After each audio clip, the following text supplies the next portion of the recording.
네, 안녕하십니까. 비전교육학입니다. 2022학년도 개정교육과정을 우리가 추론해보고 그 추론한 내용을 바탕으로 교육학 문제를 예상해보는 이제 마지막 시간이 될 것 같습니다.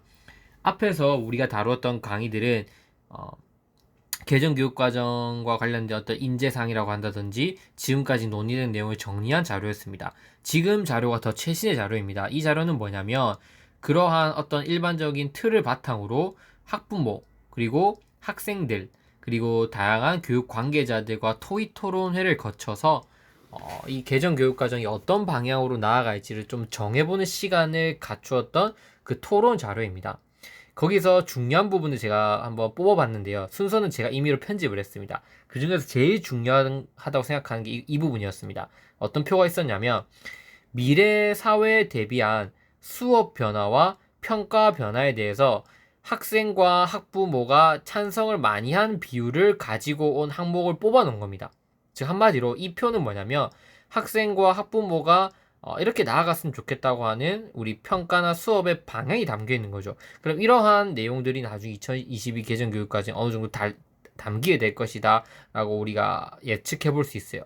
이러한 것들을 원하고 있다는 걸 우리가 알 수 있겠죠. 그 중에서도 뭐부터 살펴볼 거냐면 일단 평가의 변화부터 먼저 살펴보고 그 다음에 저랑 이렇게 수업의 변화 부분을 한번 살펴볼 겁니다. 항목이 평가의 변화를 보면 여기 보시면 읽어보시면 이런 내용들이 있죠. 학업 성취를 점수로 알려주기보다는 과정 중의 피드백을 평가하는 걸 원한다. 정해진 정답을 찾는 것이 아니라 지식을 바탕으로 자신의 의견을 다양하게 서술하는 방식으로 평가한다. 자, 1번 내용 간단하게 설명하면 1번 내용 읽었을 때 여러분 뭐가 떠오르셔야 되냐면 머릿속에 과정 중심 평가가 떠오르셨어야 되고 그게 아니었으면 안 떠오르시면 어, 조금 더 깊이 공부를 하셔야 된다고 볼 수 있어요. 두 번째, 정해진 정답을 찾는 게 아니라 지식을 바탕으로 자신의 의견을 다양하게 서술하는 방식으로 평가한다. 이 문장을 들었을 때 뭐가 바로 떠올라야 되냐? 바로 주관식 검사가 떠올라야 돼요. 그 정답을 찾는 검사, 객관식 검사죠. 그거보다는 주관식 검사. 그 중에서도 논술형 평가가 좀 더 들어갔으면 좋겠다라고 하는 의견이 원한다. 이런 거 우리가 알 수 있겠죠. 그 다음에 뭐 수업 과정 중 평가한다. 학생 개개인 특성을 고려해서 맞춤형으로 평가한다. 자, 여러분, 학생 개개인의 특성을 고려해서 맞춤형으로 평가한다. 이거 하면 여러분 뭐 떠오르셔야 될 것 같습니까? 머릿속으로. 맞습니다. 성장 지향 평가와 능력 참조 평가. 그러니까 아이들 개개인 다 시작점이 다르잖아요. 근데 똑같이 평가하는 거 불공평하다는 거잖아요. 그래서 어떻게 해야 됩니까? 내가 시작점이 낮으면 더 많이 성장했을 때 평가를 한다는 거 아니면 내 능력 대비 얼만큼 노력을 했냐 그런 부분들을 평가에 반영했으면 좋겠다. 그래서 시험에 나오지 않았습니까? 능력 지향 평가, 성장 지향 평가 이런 것들, 능력 참조 평가, 성장 지향 평가 이런 것들이 나온 이유가 이러한 어떤 패러다임의 어떤 변화의 요구를 받아들인다는 거죠. 그래서 하나하나 우리가 구체적으로 살펴볼 텐데 첫 번째 보면 뭐냐면 학업 성취를 점수로 알려주기보다는 학습의 과정 중 피드백을 위해서 평가한다. 이 부분 한번 좀 우리 중점적으로 보도록 하겠습니다. 학습 과정 중 평가를 한다. 이게 뭐겠습니까? 과정 중심 평가가 진행돼야 된다는 걸 우리가 알 수 있겠죠. 이 과정 중심 평가에 대해서 우리가 좀 구체적으로 살펴볼 필요가 있는데 이거는 이제 경기도 교육청 그리고 뭐 경상남도 교육청 각 교육청들의 자료를 제가 한번 보고 그 교육청들에서는 과정 중심 평가를 어떻게 보고 있냐 그 내용을 정리해봤습니다. 근데 읽어보니까 이 과정 중심 평가의 핵심 포인트는 뭐냐면 역동적 평가라는 부분이 아예 담겨 있다는 겁니다. 이건 제가 말한 게 아니라 자료를 그대로 끄집어 들고 들어왔습니다. 한번 보시죠. 자, 과정 중심 평가를 현실화하기 위해서 중시적인 평가는 형성평가입니다. 당연합니다.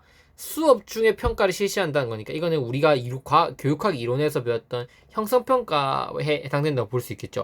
수업 전에 실시하면 진단평가. 물론 진단평가 수업 중에 실시할 수 있습니다. 근데 일반적으로 수업 전에 진단평가, 수업 중에 어떤 학업의 어떤 진행 상황이나 아니면 뭐 교수 개선을 위해서 실시한 게 형성평가, 결과를 평가하는 게 총괄평가라고 볼 수 있겠죠. 근데 결국 수업 중에 평가를 형성평가가 돼야겠죠. 근데 보다 중요한 건 뭐냐면 그냥 형성평가가 중요한 게 아니라 이제 학습자의 현재 학습 상태를 아는 것도 중요하지만 이 과정주의 평가는 학습자가 수업 과정에서 이루어지는 것을 평가를 해서 자기가 가지고 있는 능력보다 더 큰 능력을 키워나갈 것을 교육청에서 요구하고 있어요.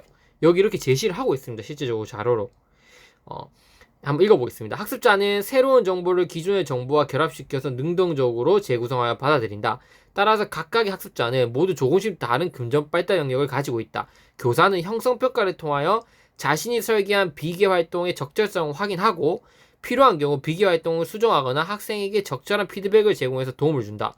즉 여기서 중요한 건 뭐냐면 교사가 형성평가를 해서 그냥 아이들의 현재 발달 수준만 평가하는 게 아니라 근접 발달 영역을 실제적 발달 수준으로 바꿀 수 있는, 즉 비계 제공이 되는 평가가 되어라. 이걸 중요시 여긴다는 거예요. 비계 제공을 할 수 있는 평가.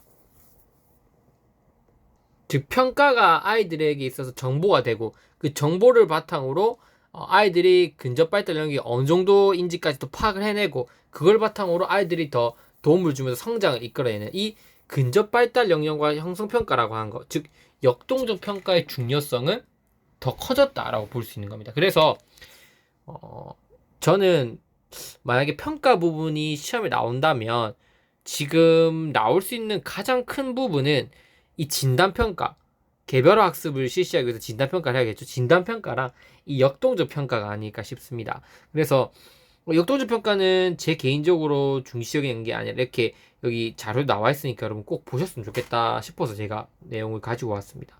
자, 두 번째.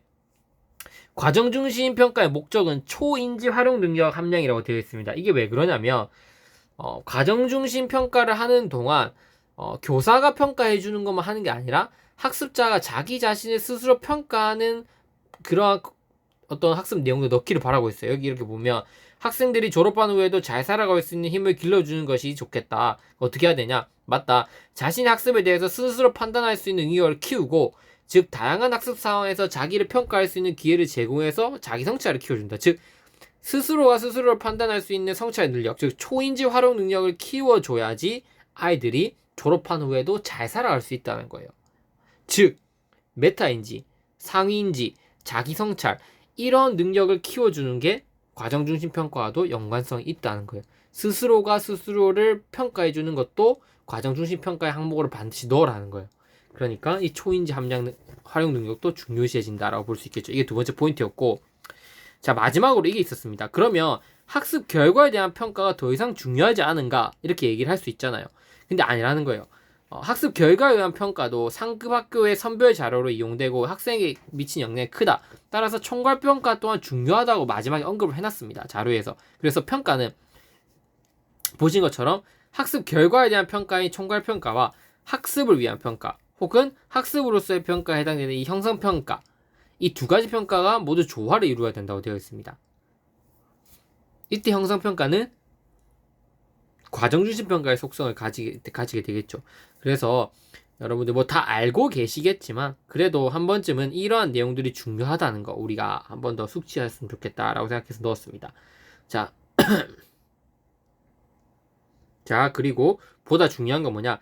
두 번째 나 부분에서 중요한 거는 정해진 정답을 찾는 게 중요한 게 아니라 자신의 의견을 다양하게 서술어하는 거. 즉 오지선다, 객관식 이런 시험보다는 이제 논술형 평가, 서술형 평가의 비율이 좀 더 높아졌으면 좋겠다라고 하는 욕구가 담겨 있는 거죠. 그래서 장단점이 있습니다. 이런 주관식 검사에 해당되는 이제 서답형, 그 다음에 완성형, 논술형 문제라고 하든지 아니면 객관식 검사에 해당되는 배합형, 선다형, 진위형 이러한 각각의 문항 어떤 유형, 평가 도구의 유형을 여러분들이 반드시 알고 계셔야 되고 각 이 주관식과 객관식이라고 하는 것을 크게 나누어서 장점과 단점을 파악하고 있는 게 아마 중요하지 않을까라고 저는 생각을 해봅니다. 그래서 이 부분 좀 주의 깊게 보셨으면 좋겠습니다. 마지막으로 이거는 시험에 나왔으니까 언급을 이제 안 하고 넘어갈 텐데 그냥 간략하게 언급만 할 텐데 여기 보세요. 학생 개개인의 특성을 고려한 맞춤형 평가, 능력 창조 평가, 성장 제한 평가 지금 나와버렸죠. 이게 진짜 중요한 포인트가 될 수 있었는데 이미 출제가 되었기 때문에 이 부분은 다시 출제될 확률은 좀 낮다라고 볼 수 있겠죠. 자, 그래서 일단 평가 부분은 이까지로 보고 그 다음 뭘 볼 거냐? 저와 함께 수업 변화 부분을 한번 살펴보도록 하겠습니다. 다음 강의에서 수업 변화 부분 같이 보도록 하겠습니다. 감사합니다.